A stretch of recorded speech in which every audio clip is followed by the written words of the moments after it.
Okay, I am recording, and Brother Racer X just called in, and did you have some updates?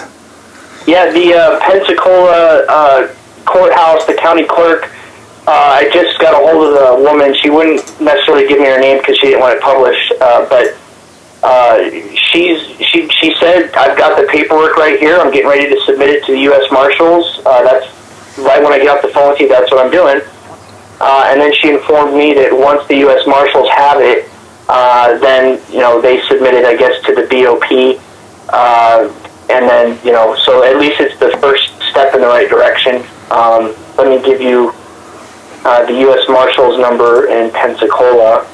It's 850-469-8270. That's 850-469-8270. She said you don't call them immediately, maybe like in a couple hours, because they're going to get the paperwork, and then, it's going to take her a while to get them the paperwork. She's got to get down there. But essentially she said just hold on real quick before you guys start calling. She knew all about it. It's been funny, the people I've been trying to hunt down, the numbers I've been calling, everybody knows what's going on. Well, I think part of the concern of Pastor Hovind is it sounds like the judge had to do some things, and the judge has done those things, and now it's going to move, the ball of responsibility moves into the U.S. Marshals, and the U.S. Marshals is probably going to return him to the BOP, and Pastor Hovind, it sounds like he's concerned they're going to move him back to Yazoo, and if they move him back to Yazoo, I don't even know where that is, but it's like very far away from his family, and then they're going to have to release him someplace other, to just put him outside of a prison somewhere in the country, and he's going to have to work his way back to Pensacola, which is the craziest thing in the world.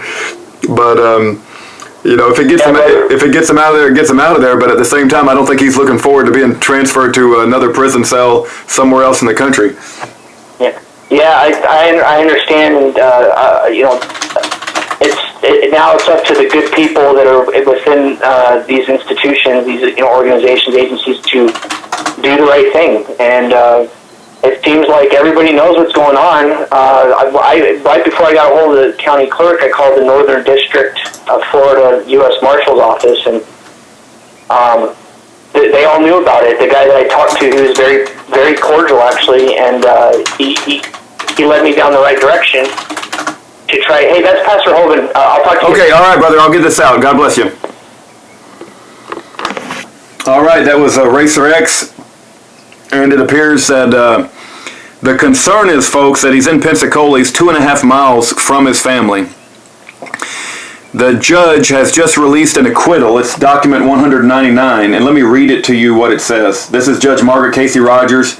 This is a new document they just released today. It says, pursuant to the court's order granting the defendant's motion for judgment of acquittal on count 3 of the superseding indictment, Kent Hovind is hereby acquitted of the charge of contempt in relation to the court's June 28, 2007 forfeiture order, ordered and adjudged at Pensacola, Florida this 19th day of May.